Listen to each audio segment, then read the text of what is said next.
یحییٰ بن سعید قطان نے بیان کیا، ان سے حمید نے اور ان سے انس رضی اللہ عنہ نے کہ نبی کریم صلی اللہ علیہ وسلم ازواج مطہرات رضی اللہ عنہن میں سے کسی ایک کے یہاں تشریف رکھتے تھے۔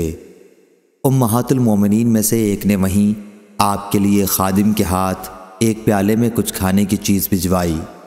انہوں نے ایک ہاتھ اس پیالے پر مارا اور پیالہ گر کر ٹوٹ گیا۔ آپ صلی اللہ علیہ وسلم نے پیالے کو جوڑا اور جو کھانے کی چیز تھی اسے اس میں دوبارہ رکھ کر صحابہ رضی اللہ عنہم سے فرمایا کہ کھاؤ۔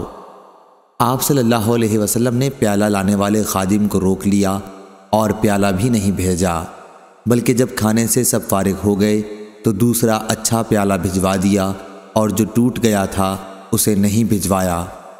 ابن ابی مریم نے بیان کیا کہ ہمیں یحییٰ بن ایوب نے خبر دی، ان سے حمید نے بیان کیا، ان سے انس رضی اللہ عنہ نے بیان کیا اور ان سے نبی کریم صلی اللہ علیہ وسلم نے۔